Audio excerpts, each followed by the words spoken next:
창세기 25장 1절부터 11절까지 말씀입니다. 네, 말씀을 다 찾으셨으면 제가 말씀을 읽어드리도록 하겠습니다. 아브라함이 후처를 맞이하였으니 그의 이름은 그두라라. 그가 시므란과 욕산과 무단과 미디안과 이스박과 수아를 낳고 욕산은 스바와 드단을 낳았으며 드단의 자손은 아수르 족속과 무두시 족속과 르움미 족속이며 미디안의 아들은 에바와 에벨과 한옥과 아비다와 엘다아이니 다 그두라의 자손이었더라. 아브라함이 이삭에게 자기의 모든 소유를 주었고 자기 서자들에게도 재산을 주어 자기 생전에 그들로 하여금 자기 아들 이삭을 떠나 동방 곧 동쪽 땅으로 가게 하였더라. 아브라함의 향년이 175세라. 그의 나이가 높고 늙어서 기운이 다하여 죽어 자기 열조에게로 돌아가매 그의 아들들인 이삭과 이스마엘이 그를 마므레 앞 해쪽 속 소할의 아들 에브론의 밭에 있는 막벨라 굴에 장사하였으니 이것은 아브라함이 해쪽 속에게서 산 밭이라. 아브라함과 그의 아내 사라가 거기 장사되니라. 아브라함이 죽은 후에 하나님이 그의 아들 이삭에게 복을 주셨고 이삭은 부엘라 헤로이 근처에 거주하였더라. 아멘. 네, 오늘은요 이 창세기 아브라함 파트 연속 설교를 마무리하는 날입니다. 창세기 12장에서부터 시작되었던 이 아브라함의 이야기가 오늘 25장 11절에서 막을 내립니다. 제가 몇 주 동안 설교를 했는가 살펴보니까 오늘이 23주 차더라고요. 23주 차. 6개월에서 한 주가 빠집니다. 6개월에서 한 주가 빠지는 이 반년 가까이 우리가 함께 살펴보았던 이 아브라함의 이야기가 오늘 드디어 그 마침표를 찍습니다. 여러분들 수고 많이 하셨습니다. 네, 긴 이 여정을 따라오신다고. 긴 여정, 무려 100년간의 여정입니다. 이 100년간의 여정을 우리가 함께 살펴보았거든요. 여러분들이 알고 있듯이 이 아브라함은 믿음의 조상입니다. 이 아브라함에 대해서 신약성경 히브리서 11장에서는 그 11장 한 장 전체를 길게 할애해 가지고 이 아브라함이 어떤 인물인지를 그렇게 평가하고 있습니다. 믿음의 조상입니다. 믿음의 조상, 믿음의 사람이죠. 특별히 하나님께서 아브라함에게 너는 복이 될 것이다, 너는 복이 될 것이다 라고 그렇게 약속하신 바로 그 사람이 이 아브라함입니다. 그리고 오늘 우리는 이 아브라함의 마지막 장면을 살펴볼 것입니다. 그야말로 신약과 구약에서 믿음의 사람이라고 인정되고 평가된 그 위대한 인물 아브라함, 그죠? 위대한 인물 아브라함입니다. 무엇보다도 하나님께서 특별히 그에게 약속을 주시고 그를 고향에서부터 불러내셔서 100년의 시간 동안 함께 하시며 그를 통하여서 하나님의 약속을 성취시켜 가시는 정말로 놀라운 이 구속사의 한 장면을 담당했던 놀라운 인물입니다. 이 인물의 마지막의 모습이 어떤가를 우리가 한번 살펴보면 좋겠습니다.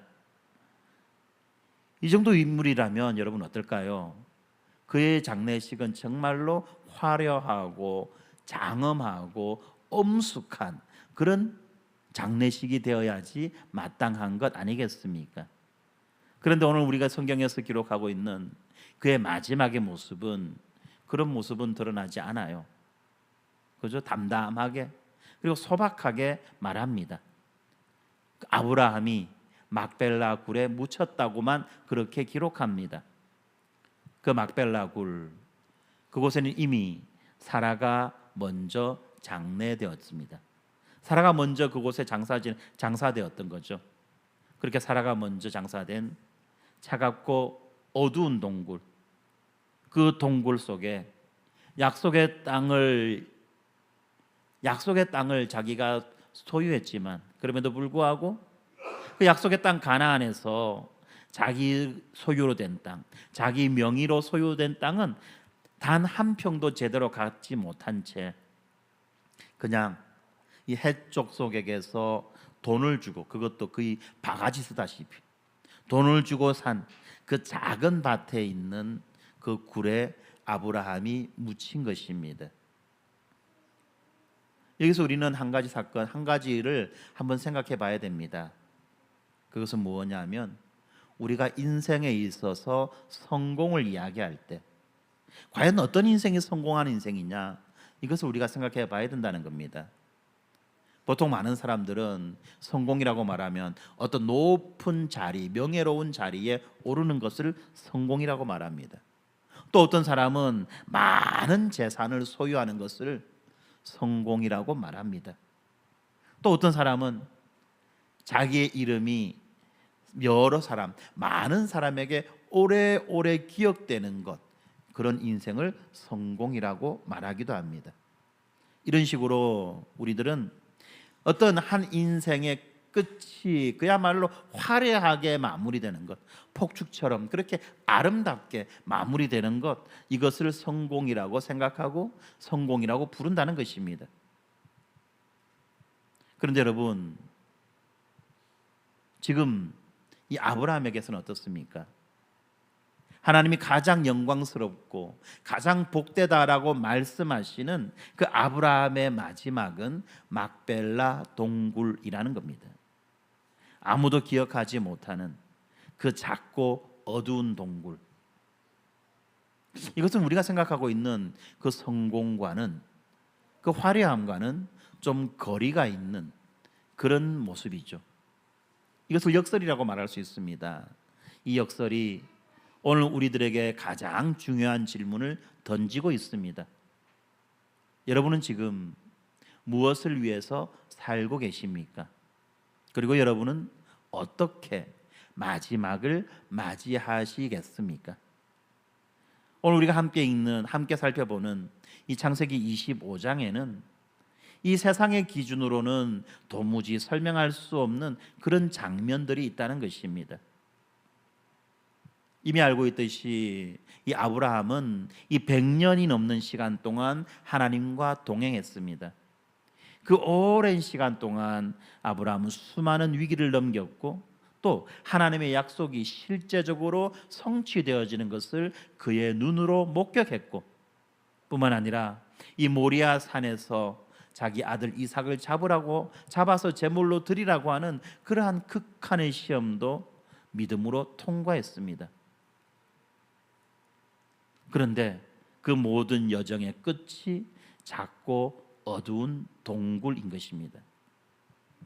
만약에 우리가 영화 감독이다, 만약에 우리가 영화 감독이 되어서 아브라함의 일생을 우리가 이 드라마로 만든다라고 하면 과연 그의 마지막을 이런 식으로 우리가 찍겠냐는 것입니다. 아니면 우리가 극작가가 되어서 어떤 극을 쓴다면 그 위대한 인물의 그 마지막을 이런 식으로 그냥 초라하게 마무리 짓겠냐는 겁니다. 아마 더 웅장하고 더 화려하고 더 엄숙한 그런 장면을 선택하지 않았겠냐는 거죠. 그런데 하나님은 이렇게 작고 초라한 장면을 아주 담담하게 선택하셨습니다. 왜냐하면 진정한 영광, 진정한 성공은 세상이 보는 그런 화려함과 장엄함에 있지 않기 때문에 그런 것입니다.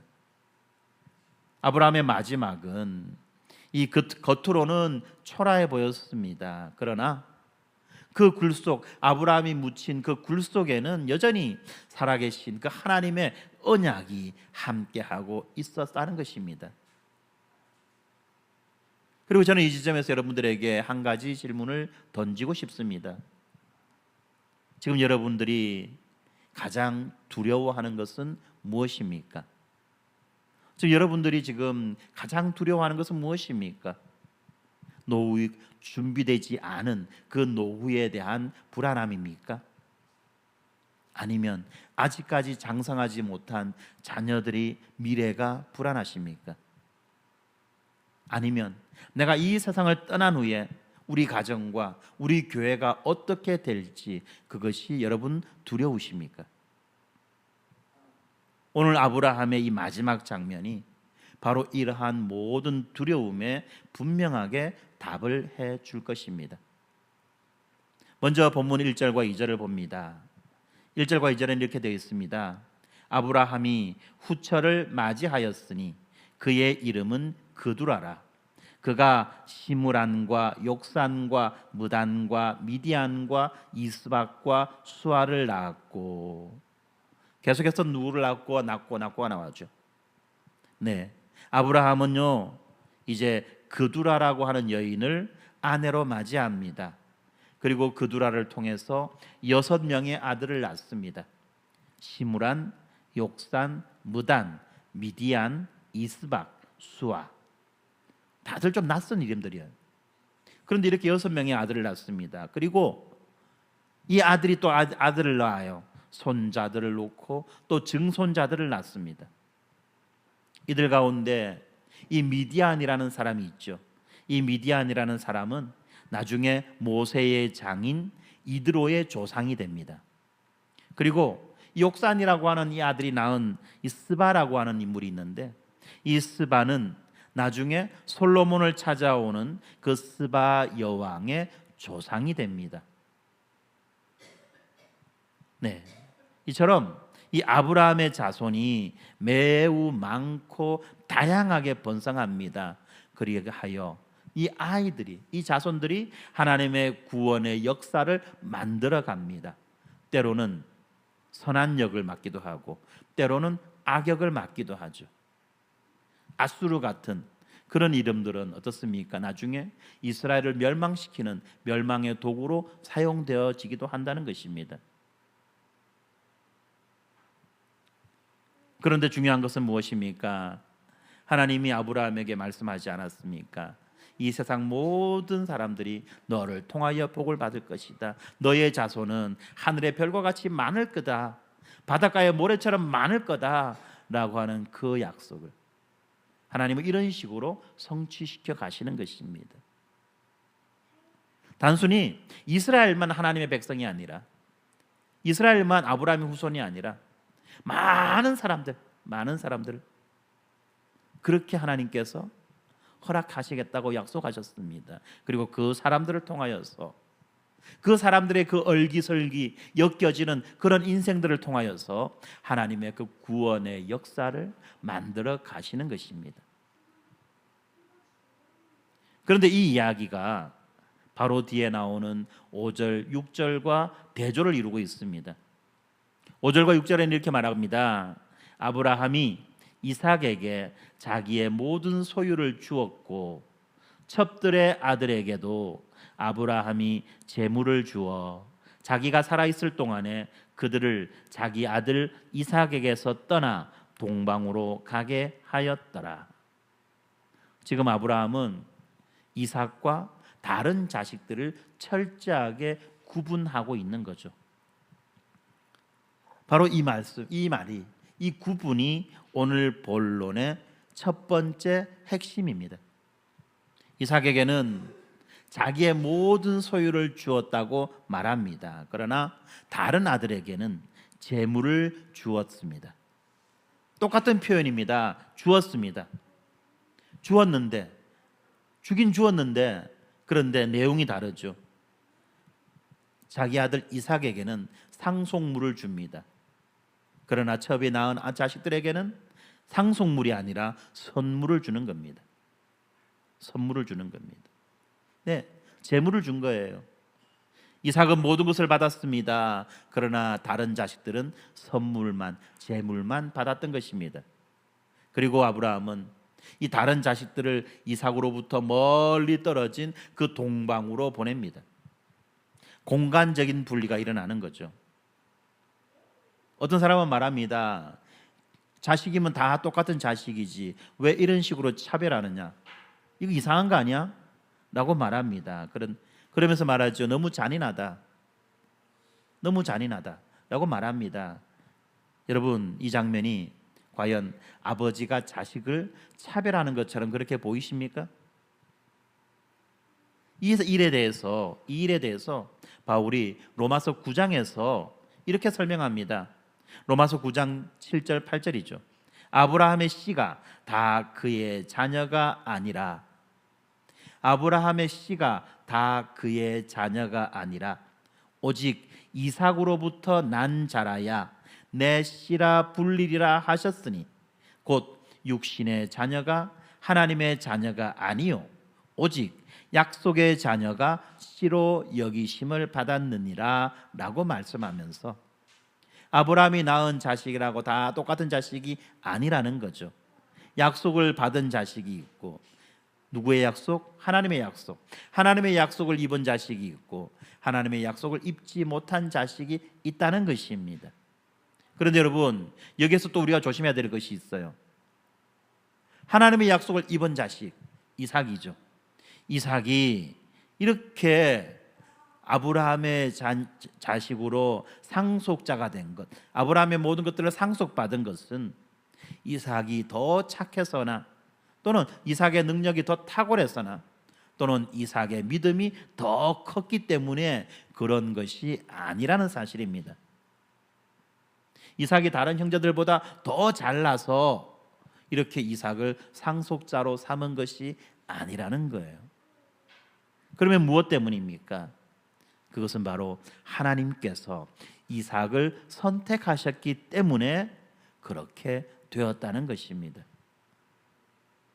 그렇습니다. 언약이라고 하는 것, 이 언약이라고 하는 것은 내가 원한다고 되는 것도 아니고, 또한 어떻습니까? 다수라고 해서 되는 것도 아니고, 어떤 자질이 뛰어나다고 해서 되는 것이 아니라는 겁니다. 하나님의 주권적인 선택으로 이 언약이 전달되는 것입니다. 이 언약이 전달되는 거예요. 그래서 하나님은 아브라함을 선택하셨고, 그 아브라함의 자식 가운데 이삭을 선택하셨고, 또 이삭이 낳은 자식 가운데 야곱을 선택하셨습니다. 사실 이 야곱과 에서의 이야기도 그렇지 않습니까? 인간적인 모습으로만 보면 에서가 훨씬 더 남자답고 훨씬 더 호방합니다.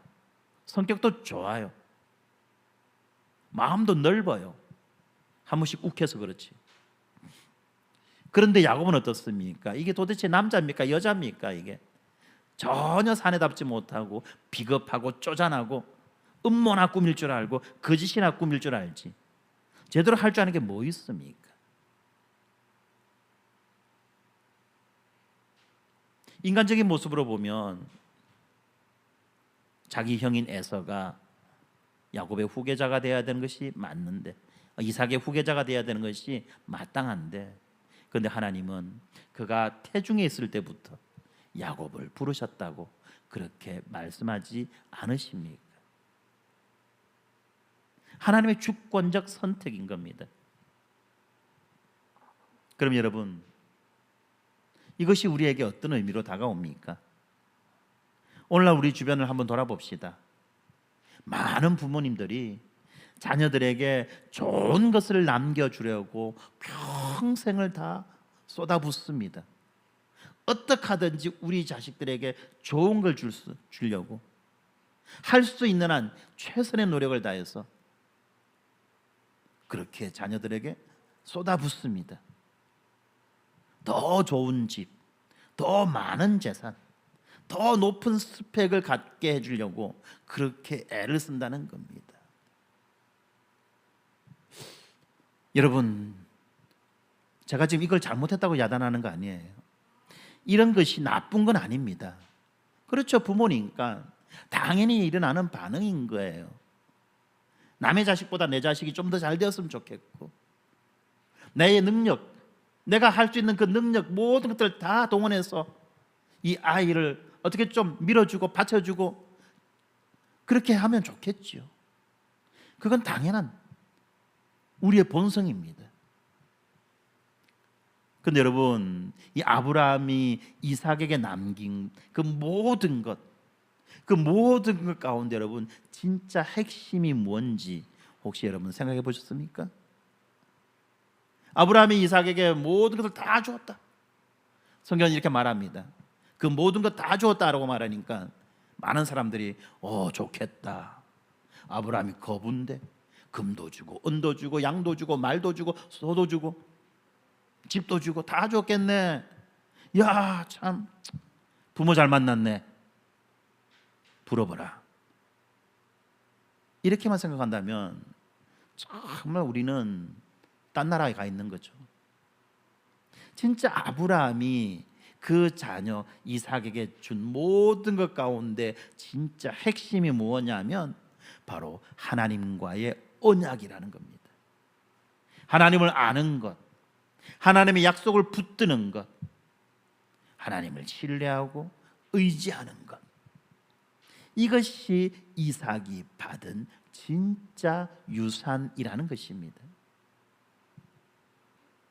이 지점에서 여러분, 우리는 과연 지금 자녀들에게 어떤 것을, 어떤 모든 것을 전수하고 계십니까? 조금 더 구체적으로 생각해 봅시다. 그두라의 아들들도 아브라함에게서 재물을 받았습니다. 이 재물을 받았다고 할 때 이 재물은, 이들이 받은 재물은 조그만한 이런 재물은 아닐 거예요. 먹고 살기에 충분한, 평생 먹고 살 만한 그런 재물들을 받았을 겁니다. 그런데 여러분, 그 아들들은 어떻습니까? 다 언약 밖에 있던 자들입니다. 그러나 이삭은 물질적으로도 모든 것을 다 받았다라고 말하지만 그보다도 더 중요한 것, 바로 하나님이 이삭의 하나님이 되셨다는 것, 언약의 하나님이 그와 함께 하신다는 것, 이것을 받은 것입니다. 이것이 진짜 상속이라는 것입니다. 우리 자녀들에게 신앙을 전수하는 것이 어떤 재산을 남기는 것보다 훨씬 크고 중요한 이유가 바로 여기에 있는 것입니다. 그렇지만 또 여러분, 마찬가지로 우리가 하나님의 자녀가 된 것, 이것은 우리의 공로 때문이 아니라는 사실을 여러분은 알고 계시죠? 갈라디아서 3장 29절의 말씀처럼 너희가 그리스도의 것이면 곧 아브라함의 자손이요 약속대로 유업을 이을 자니라. 우리는 이 그리스도 안에서 하나님의 은혜로 그리고 믿음으로 우리는 모든 것을 유업으로 받은 자들이라는 것을 이 갈라디아서가 우리에게 말씀해 주고 있습니다. 그리하여 우리가 이제 아브라함의 후손이 된 것이고 아브라함에게 주어진 그 약속의 상속자가 된 것입니다. 그럼 우리는 우리 자녀들에게 어떻게 무엇을 전해 주어야만 하겠습니까? 어떻게 무엇을 전해 주어야만 하겠습니까? 이것이 우리 모든 부모들의 공통된 숙제요 지상 과제인 것입니다.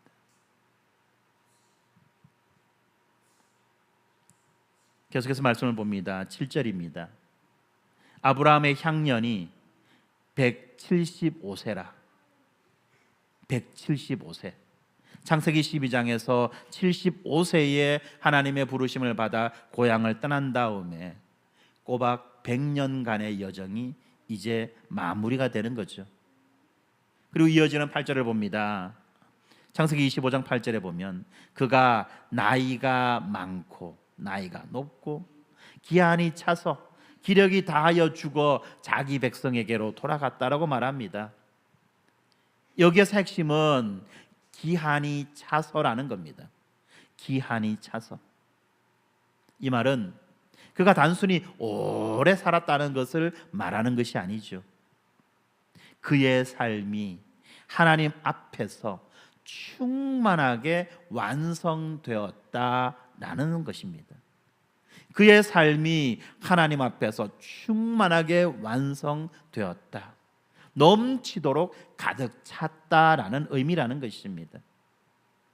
그리고 이것은요, 오래전에 하나님께서 창세기 15장에서 아브라함에게 하신 약속이 정확하게 이루어진 것을 보여줍니다. 창세기 15장 15절에 보면 하나님이 아브라함에게 이렇게 말씀하십니다. 너는 장수하다가 평안히 조상에게로 돌아가겠고. 장수라는 말이 그냥 오래 산다는 말이 아니에요. 여러분, 이 말에 대해서 오해하시면 안 됩니다. 장수라는 말이 그냥 오래 산다, 한 200년 산다, 한 500년 산다. 노래가 있죠. 한 500년 살자고요. 그게 장수가 아니라는 겁니다. 그러니까 무엇이 장수냐? 하나님이 계획하시고 하나님이 예정하신 그 기한을 충만하게 채웠다는 거죠. 그것이 바로 장수입니다. 이렇게 아브라함에게 약속하신 그 장수, 이 장수의 약속이 한 글자도 틀리지 않고 지금 성취되어진 그 모습을 보는 거죠. 그래서 칼빈은 이 아브라함의 이 충만한 죽음에 대해서 이렇게 말합니다.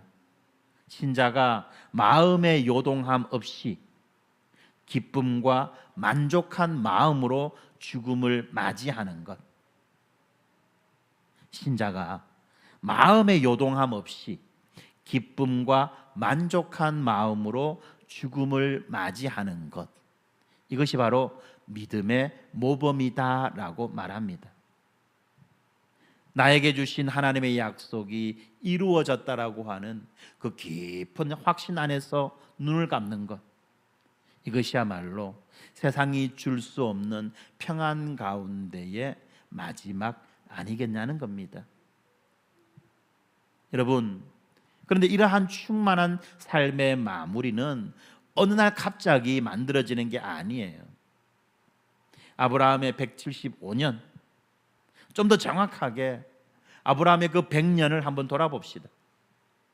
고향을 떠나라고 하는 그 하나님의 부르심에 순종합니다. 그리고 오랜 기다림 속에서도 하나님을 신뢰합니다. 때로는 넘어지지만 다시 하나님께로 돌이킵니다. 그러한 삶의 결과가 바로 이 기한이 차서라는 표현입니다. 많이 소유했기 때문이 아닙니다. 그냥 무턱대고 오래 살았기 때문에 그런 것도 아니에요. 하나님 안에서 살았기 때문에 이런 결과를 얻었다는 것입니다. 그렇습니다. 오늘 우리가 매일매일 하나님 앞에서 신실하게 살아가는 것, 매일매일을 우리가 하나님 앞에서 신실하게 걸어가는 것, 이것이 바로 우리의 마지막을 결정하는 것입니다. 그런데 여기서 우리는 한 가지 더 생각해야 됩니다. 아브라함이 이렇게 충만한 마무리를 할 수 있었던 또 다른 이유가 있습니다.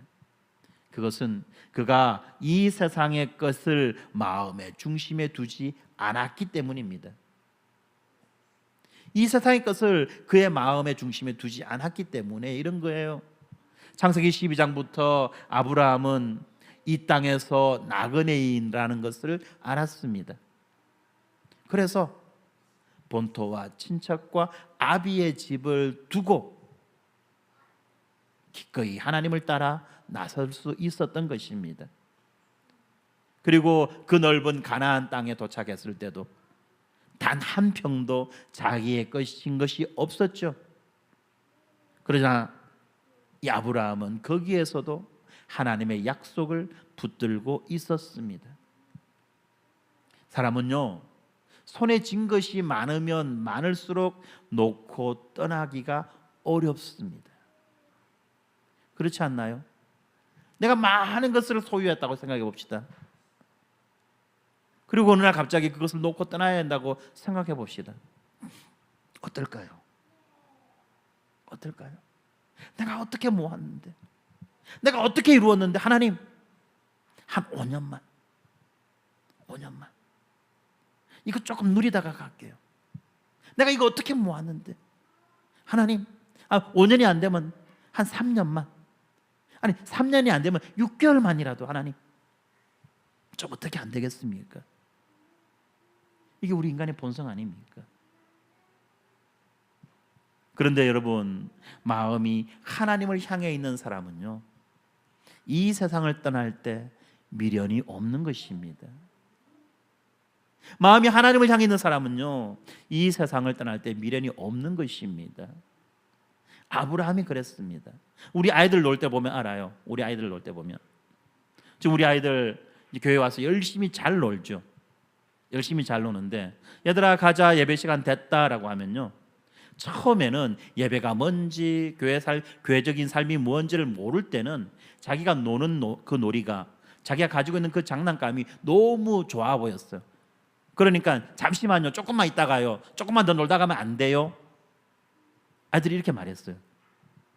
그런데 이제 예배를 알게 되고, 또 예배 속에서 자기들이 배우는 것이 있고, 누리는 것이 있고, 느끼는 것이 있고, 뿐만 아니라 그 예배를 마치고 난 다음에 이것보다 더 좋은 것들을 누릴 수 있다는 것을 알게 되니까 어떻습니까?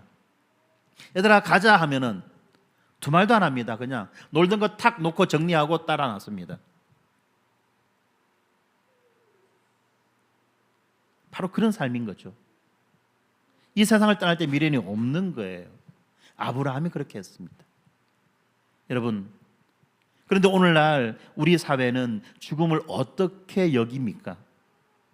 사람들은 죽음을 감추고 피하고 최대한 이 죽음을 뒤로 미루려고 합니다. 왜 그렇습니까? 왜 그렇습니까? 죽으면 끝난다고 생각하기 때문에 그런 거예요. 이 세상에서 누리던 온갖 좋은 것들을 더 이상 누리지 못하고 내려놓아야 된다는 그 아쉬움과 미련 때문에 이 죽음이 두렵고 싫은 것입니다. 또 어떤 분들은요, 이 죽음에 임박하게 되면 경험하게 되는 그 고통 때문에 죽음을 두려워합니다. 그래서 말합니다. 죽음이 두려운 것이 아니라 고통이 두렵다. 그런데 여러분, 이 해산의 고통이라는 거 있지 않았습니까, 여러분? 그 해산의 고통이 괴롭다고, 두렵다고, 힘들다고 임신을 거부하면, 아이 낳기를 거부하면, 그런 분들은 자녀를 낳고 키우는 진짜 부모됨의 그 기쁨, 그 즐거움, 그 감격, 인생의 그 맛과 의미는 결코 누리지 못하는 것입니다. 죽음은 우리를 소멸시키는 마지막 고통이 아니라 우리를 또 다른 세상으로 인도하는 그 해산의 고통이라는 사실을 여러분들 기억하시기 바랍니다. 그 해산의 고통이에요. 한 생명이 이 땅에 올 때 그 고통 없이 이 땅에 오지 않잖아요. 아이를 낳는 부모도 죽을 것 같은 고통 속에 아이를 낳지만, 태어나는 아이도 그야말로 죽을 것 같은 그 고통을 경험하며 태어나지 않습니다.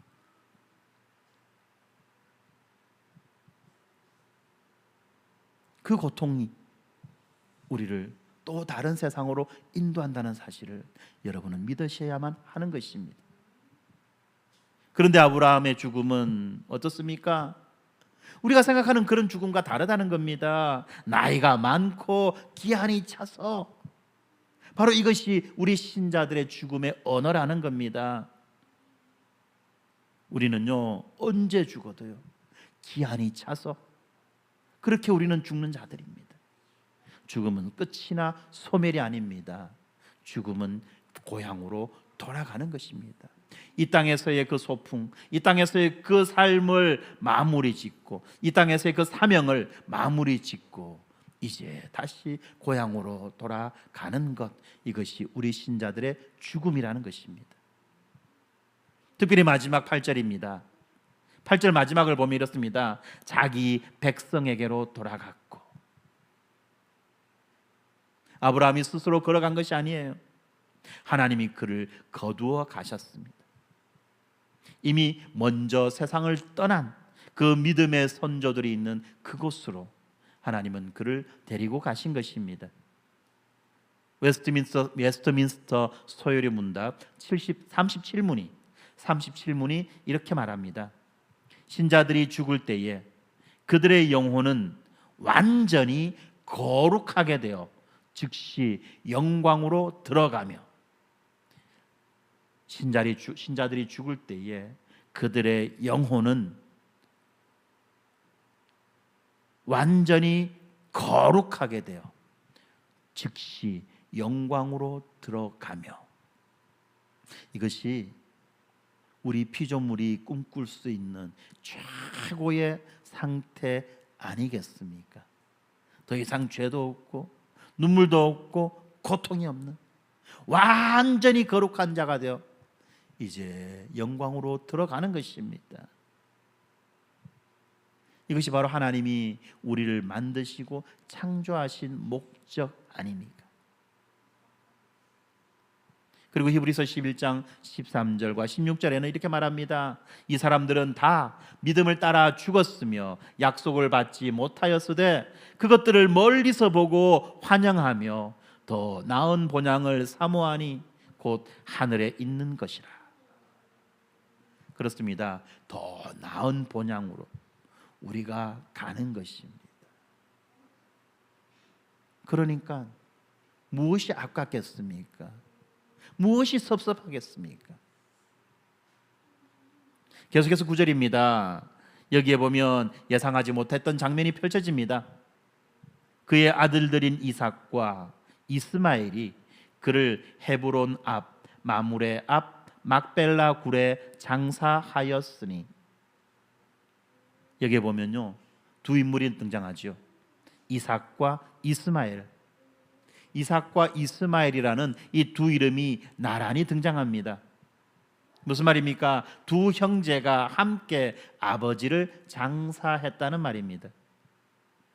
그런데 우리가 이미 알고 있듯이 창세기 21장에서 이스마엘은 어머니 하갈과 함께 광야로 추방당합니다. 그리고 이 두 형제는 한 번도 함께 등장하지 않았어요. 긴 시간 동안 이 둘은 각자 따로 살았던 것입니다. 그런데 이 아버지의 죽음 앞에서 그들이 다시 만납니다. 어떤 화해의 말도 없습니다. 또 과거를 풀어내는 어떤 대화도 없습니다. 그냥 함께 아버지를 장사합니다. 함께 아버지를 장사했다. 하나님의 섭리가 이 장면을 만든 것이죠. 대면대면 살다가, 원수처럼 살다가 한 사람의 죽음 앞에 함께 모여 하나가 되어지는 것. 에베소서 2장 14절에 이렇게 말하죠. 그는 우리의 화평이신지라 둘로 하나를 만드사 원수된 것 곧 중간에 막힌 담을 자기 육체로 허시고. 이삭과 이스마엘이 그 막벨라 굴 앞에서 재회하는 것, 다시 만나는 것, 이것이 무엇을 보여주느냐? 바로 예수 그리스도 안에서 원수된 자, 유대인과 이방인의 하나됨, 이것을 보여주는 것입니다. 인간의 노력으로는 불가능했던 이 화해가 하나님의 섭리 안에서 아버지의 죽음을 통하여 조용히 이루어지고 있다는 사실을 우리는 알 수 있습니다. 왜 그렇게 말합니까? 왜 그렇게 말할 수 있습니까? 마지막 11절입니다. 아브라함이 죽은 후에 하나님이 그의 아들 이삭에게 복을 주셨고 이삭은 부엘라 헤로이 근방에 거주하였더라. 아브라함이 죽은 후에 하나님이 그의 아들 이삭에게 복을 주셨고 이삭은 부엘라 헤로이 근방에 거주하였더라. 여러분 혹시 창세기 24장 1절의 말씀 기억나시는지 모르겠어요. 야훼께서 아브라함에게 범사의 복을 주셨더라. 여호와 하나님께서 아브라함에게 범사의 복을 주셨더라라는 이 말씀이 나옵니다. 그런데 그 말씀이 오늘 25장 11절에 오니까 하나님이 그의 아들 이삭에게 복을 주셨고 라는 말로 연결이 되죠. 지금 하나님의 복을 받은 자, 하나님의 복의 담지자가 아브라함에게서부터 이삭에게로 공식적으로 이전되고 있습니다. 그런데 이 11절에서 가장 무거운 단어가 여러분 어디에 있는지 아십니까? 그것은 바로 아브라함이 죽은 후에라는 말입니다. 아브라함이 죽은 후에, 여러분, 아브라함이라고 하는 이 위대한 사람이 사라진 바로 그 순간 모든 의지할 것과 모든 보호의 수단이 끊어진 것처럼 보이는 바로 그 순간에 하나님이 이삭에게 복을 주신 것입니다. 이 본문이 우리에게 전하는 메시지는 바로 이런 겁니다. 여러분, 한번 상상해 봅시다. 지금 아브라함이 죽었습니다. 아브라함이 죽었어요. 그동안 그를 믿고 따르던 사람들에게 이 죽음의 순간이 얼마나 허전하고 얼마나 막막했겠습니까? 이제 우리를 이끌어 줄 분이 없다. 이제 우리는 어떻게 되는 것인가? 그런데 하나님이 이 아브라함이 죽은 바로 그 이후에 이삭에게 복을 주십니다. 아브라함이 죽은 그 이후에 이삭에게 복을 주십니다. 여러분, 이것은요, 살아계신 하나님이 다른 신들과 다른 우상들과 근본적으로 다른 지점인 것입니다. 무슨 말이냐면, 다른 신들은요, 그 신을 섬기는 사람이 사라지면 그 신도 함께 잊혀집니다. 그러나 살아계신 하나님은 그 어떤 인간의 죽음에도 제한받지 않으신다는 거죠. 다시 말하면 하나님의 복은 어떤 특정한 사람에 묶여 있는 것이 아니라 하나님 자신에게 묶여 있다는 것입니다. 그래서 하나님의 언약은 이 아브라함의 무덤에서 끝나는 게 아니라 이제 그 언약은 이 아브라함의 그 무덤을 넘어서 새로운 세대로까지 이어져 나가고 있다는 것입니다. 그래서 이 존 플라벨이라고 하는 이 신학자는 이렇게 말합니다. 하나님이 아브라함에게 맺으신 언약은 아브라함의 무덤에서 끝나지 않았다. 오히려 그 무덤에서 새로운 세대의 이삭에게로 넘어갔다. 하나님의 언약은 인간의 죽음보다 강하다. 이것이 신자들이 죽음을 두려워하지 않는 이유다. 이것이 신자들이 죽음을 두려워하지 않는 이유다. 우리가 떠난 후에도 하나님은 우리 자녀들에게 복을 주신다. 아멘. 그렇습니다. 바로 이것이 우리 신자들이 죽음을 두려워하지 않는 이유라는 말입니다. 내가 죽으면 저거 어떻게 할까가 아니라는 거죠. 내가 죽으면 이 자식들 어떻게 할까가 아니라는 거예요. 우리가 떠난 후에 하나님은 우리 자녀들에게 복을 주십니다. 여러분, 오늘 이 말씀을 들으시면서 나는 지금 나의 역할을 제대로 하고 있는가? 라는 사실을 한번 생각해 보시기 바랍니다. 아브라함은 살아있는 동안 최선을 다했습니다. 이삭에게 모든 것을 전수합니다. 그리고 하나님의 언약을 삶으로 보여주고 있습니다. 그러나 그 결과는 아브라함은 하나님께 맡겨드립니다. 그가 죽은 후 이삭이 어떻게 될지, 하나님의 언약이 어떻게 이어질지 아브라함은 알지 못했습니다. 왜냐하면 그것은 아브라함의 손에 있는 것이 아니라 하나님의 손 안에 있었기 때문에 그렇습니다. 바로 이 지점에서 여러분, 우리도 마찬가지입니다. 부모로서 우리가 할 수 있는 것, 부모로서 우리가 할 수 있는 것이 무엇인지 여러분들 분명히 구별하셔야만 합니다. 부모로서 우리가 할 수 있는 것은 바로 신실하게 복음의 씨앗을 심는 것입니다. 신실하게 우리 자녀들에게 복음의 씨앗을 심는 것입니다. 그러나 그 씨앗을 자라게 하시는 이는 하나님이시라는 사실을 여러분들 믿으시기 바랍니다. 바로 이 확신이 있을 때 우리는 비로소 마음을 놓을 수가 있습니다.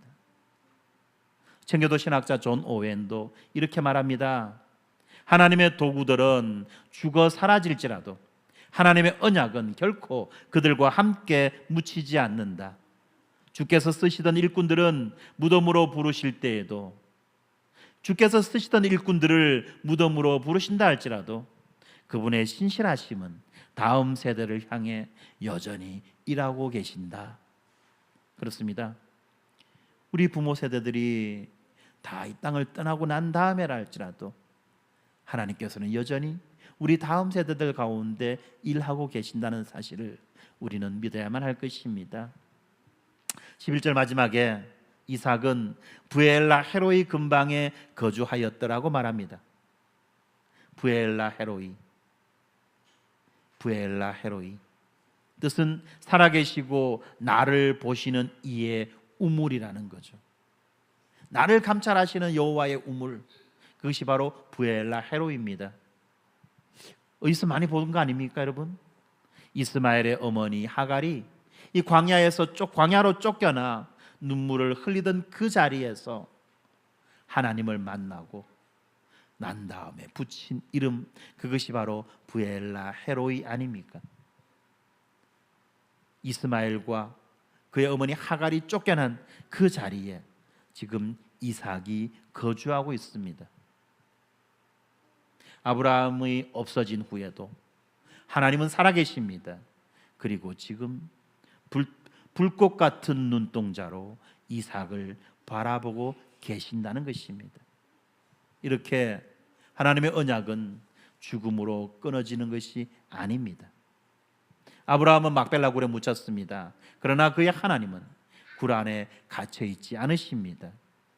그 하나님이 이삭에게 복을 주셨고, 그리고 야곱에게, 그리고 12지파에게 마침내 예수 그리스도 안에서 온 인류에게 복을 주셨습니다. 그리고 그 복이 오늘 이 자리에 우리에게까지 흘러온 것입니다. 사랑하는 성도 여러분, 오늘 말씀이 조금 길어졌는데요, 이제 마지막입니다. 우리는 이 아브라함의 마지막 장면을 살펴보고 있습니다. 잠시 우리가 아브라함의 인생 전체를 한번 돌아봅시다. 그는 갈대아 우르에서 부름을 받았습니다. 가진 것을 다 놓아두고 알지도 못하는 땅을 향해 떠났습니다. 그리고 수십 년을 그 땅에서 나그네로 살았습니다. 약속받은 땅에서 자기 소유 단 한 뼘의 땅도 없이 그렇게 살다가 자기 아내 사레가 죽어서 장사할 때 처음으로 땅 한 조각을 얻습니다. 그리고 그 땅에 이제 자신도 묻혔습니다.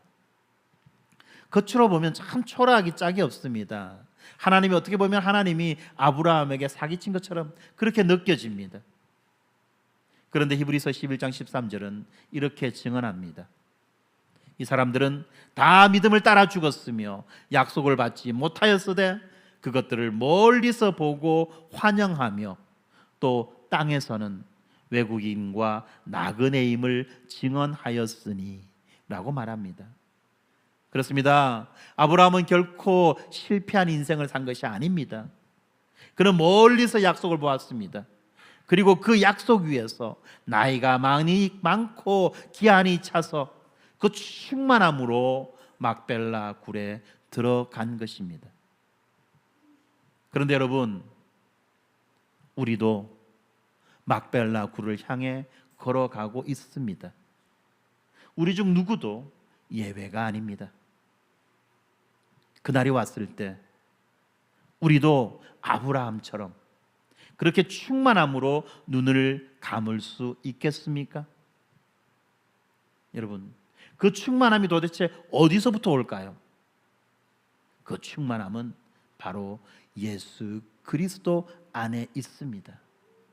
아브라함이 막벨라 굴에 묻혔지만 그의 하나님은 결코 그 굴 안에 갇혀 있지 않으신 것처럼 예수 그리스도는 무덤에 장사지었지만 그 무덤 안에 갇혀 있지 않으시고 사흘 만에 부활하셨습니다.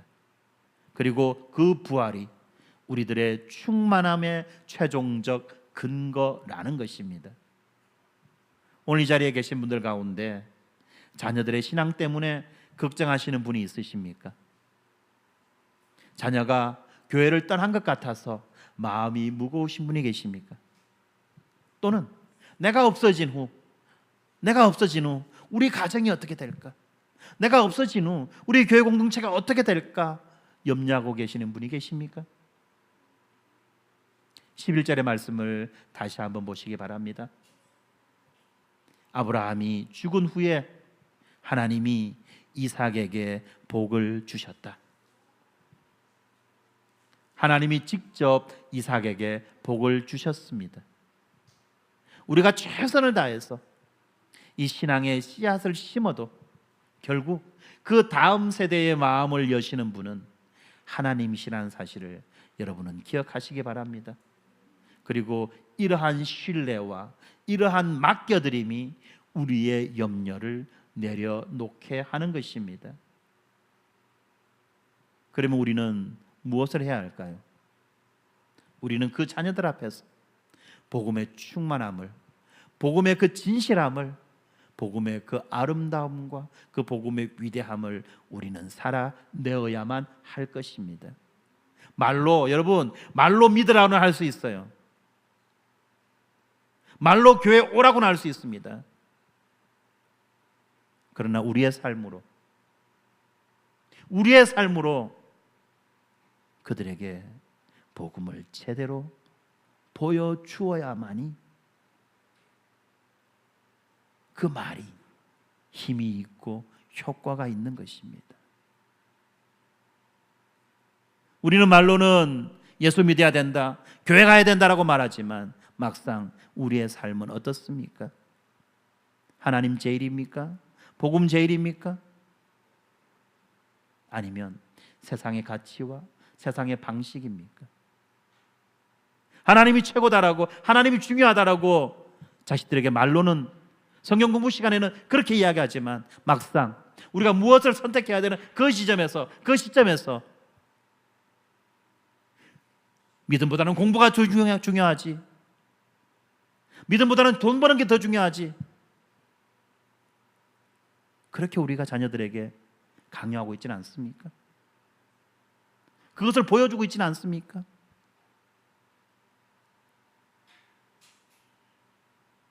과연 우리는 무엇으로 이 복음의 씨앗을 자녀들의 그 심장에 심고 있느냐는 것입니다. 우리의 삶의 모습으로 자녀들에게 바르게 그 복음의 씨앗을 심을 때 비로소 우리는 하나님께 온전히 신뢰하고 하나님을 온전히 신뢰하고 하나님께 온전히 우리 자녀들을 의탁할 수 있게 될 것입니다. 복음이 중요하기 때문에, 이것이 너무나도 필요하고 중요하기 때문에 너희들이 반드시 이것을 알았으면 좋겠다, 너희들이 반드시 이것을 믿었으면 좋겠다. 이게 부모의 간절한 소망 아닙니까? 무엇이 중요합니까? 자녀의 그 감정이 중요합니까? 자녀의 그 상처가 중요합니까?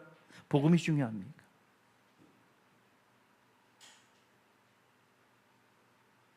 무엇이 중요한지를 우리는 분별할 수 있어야만 하는 겁니다, 여러분. 그러지 않으면 우리의 모든 삶은 다 껍데기예요. 우리 스스로가 자녀 앞에서 연기하고 거짓된 삶을 살아가는 것 아니겠습니까? 오늘 우리는 이렇게 아브라함 이야기를 마칩니다. 그렇지만 하나님의 이야기는 계속됩니다. 그리고 여러분 각자의 이야기도 지금 계속 진행 중입니다. 지금 이 순간부터 여러분들의 그 막벨라 굴까지 얼마나 많은 날들이 남아있을지 우리는 알 수 없습니다. 그러나 한 가지만큼은 확실합니다. 앞으로 남아있는 그 남은 날들을 어떻게 살아가느냐가 우리의 마지막을 결정할 것이고 그것이 우리 자녀들에게도 영향을 미친다는 것입니다. 그 아브라함의 충만한 죽음은 갑자기 찾아온 것이 아닙니다. 매일 하나님을 신뢰하며 그 살았던 그 날들이 쌓여서 그의 마지막이 된 것입니다. 오늘 하루 하나님을 신뢰하는 것, 이것이 바로 충만한 마지막으로 가는 길이라는 사실을 여러분은 기억하시기 바랍니다. 이제 말씀을 마무리하면서 여러분들에게 한 가지 도전을 하고자 합니다. 아브라함이 이삭에게 생전에 모든 것을 주었다라고 말합니다. 죽기 직전에 유언으로 넘겨준 것이 아니라 살아있는 동안에 전수한 것입니다. 여러분, 제물로 넘겨주는 유산은 어떻습니까? 그가 죽고 난 다음에 비로소 넘어가지요. 그것이 유산 아닙니까? 그러나 여러분, 이 언약의 유산은요, 이 언약의 유산은 살아있을 때 전수되는 것입니다. 우리가 지금 다음 세대에게 무엇을 전수하고 있는지 점검해야만 합니다. 그리고 하나님을 신뢰하는 그 믿음이 가장 위대한 유산이라는 사실, 이 사실을 여러분들 믿으시기 바랍니다. 자녀들에게 무엇을 주기 위해서 여러분은 인생을 갈아 넣고 있습니까? 자녀들에게 무엇을 주기 위해서 여러분은 그렇게 애쓰고 노력하고 피나게 그렇게 살고 계십니까? 아브라함의 이야기는 막벨라 굴에서 끝이 났습니다. 그러나 11절은 이렇게 선언합니다. 아브라함이 죽은 후에 하나님이 이삭에게 복을 주셨다. 그렇습니다. 아브라함은 끝이 났으나 하나님의 이야기는 결코 끝이 나지 않았지요. 하나님의 복은 계속해서 흘러갑니다. 이삭에게서 야곱으로, 야곱에게서 12아들로, 그리고 마침내 예수 그리스도 안에서 우리에게까지 이 하나님의 복이 흘러 들어온 것입니다. 시편 105편 8절 9절의 말씀에 그는 그의 언약 곧 천대에 걸쳐 명령하신 말씀을 영원히 기억하였으니 이것은 아브라함과 맺은 언약이고 이삭에게 하신 맹세이며 라고 말씀합니다. 그렇습니다. 하나님의 언약은 죽음보다 강합니다. 하나님의 복은 인간의 죽음에 제한받지 않습니다. 그리고 그 복이 오늘 이 자리에 우리에게까지 흘러왔습니다. 그리고 이 복이 이제 우리로부터 우리의 자녀들에게까지 흘러가기를 주님의 이름으로 축원합니다. 기도하겠습니다. 대저 천대에 걸쳐 명령하신 말씀을 영원히 기억하시는 언약의 아버지 하나님, 먼저 무엇보다도 이 세상의 화려함에 미혹된 우리들의 눈을 회개합니다. 우리는 인생의 성공을 높은 자리, 많은 재산, 화려한 마무리로 평가하며 아브라함이 누웠던 작고 어두운 그 막벨라 굴을 두려워했음을 고백합니다. 진정한 영광은 세상의 화려함이 아니라 초라한 무덤 속에서도 살아 숨쉬는 하나님의 언약에 있다는 것을 이 시간 깨닫게 하여 주셔서 감사합니다. 하나님, 이 시간 우리 자녀들의 미래를 향한 불안을 내려놓습니다. 자녀들에게 이 세상의 스펙과 물질이라는 그 재물을 남겨주기 위해서 평생을 바치고 자녀들에게 그 길을 강요하면서도 정작 하나님을 아는 것, 약속을 붙드는 신앙의 모든 것을 전수하는 일에는 소홀하지 않았는지 우리 자신을 돌아보며 이 시간 눈물로 회개합니다. 아브라함이 죽은 후에 이삭에게 복을 주신 하나님, 우리의 의지할 곳이 끊어지고 믿음의 선배들이 사라지며 우리의 호흡이 멈추는 그 막막한 순간에도 하나님의 복은 결코 사람에게 묶이지 않고 하나님에게 묶여 있음을 이 시간 선포합니다. 하나님께서 도구로 사용하시는 자들은 죽어서 사라질지라도 하나님의 언약은 결코 무덤에 함께 묻히지 않는다는 것을 믿습니다. 언젠가 우리가 떠난 후에도 이 교회가 다음 세대로 넘어갈 때에도 주님의 신실하심은 우리 자녀들을 향해 그리고 다음 세대들을 향해 여전히 일하실 것을 믿음으로 의탁합니다. 우리 자녀들이, 우리 부모들이 사라진 그 광야 길에서도 부엘라 헤로이, 살아계셔서 나를 감찰하시는 그 하나님의 우물가에 거하게 하여 주시옵소서. 우리가 눈을 감은 후에도 하나님이 친히 우리 자녀들의 하나님이 되어 주셔서 그들의 인생을 보고 계시고 인도하시고 계신다는 사실을 알게 하여 주시옵소서.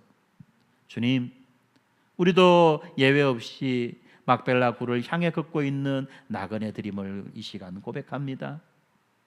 우리의 마지막 날에 아브라함처럼 나이가 많고 기한이 차서 기력이 다하여 평안히 조상에게로 돌아가는 충만한 죽음을 맞이하게 하여 주시옵소서. 손에 쥔 세상의 것들에 대한 미련과 아쉬움을 두지 않게 하시고 매일 하나님과 신실하게 동행하는 하루하루를 쌓아가게 하여 주시옵소서. 죽음이 끝이나 소멸이 아니라 영원한 본향을 향한 영광스러운 귀향이라는 것을 알게 하시고 무덤의 문을 깨트리시고 사흘 만에 부활하신 예수 그리스도 안에서 최종적인 승리를 선포하게 하여 주시옵소서. 그리하여 주님이 주신 생명이 붙어있는 바로 지금 이 시간 자녀들의 삶에 세속적인 가치관을 끊어내고 언약의 경계선을 똑바로 끊는 영적 분별력을 허락하여 주시옵소서. 아브라함의 무덤을 넘어서 이삭과 야곱을 지나 마침내 예수 그리스도의 십자가 대속과 부활로 우리에게 영원한 유업을 상속해 주신 우리 주 예수 그리스도의 이름으로 간절히 기도드리옵나이다. 아멘.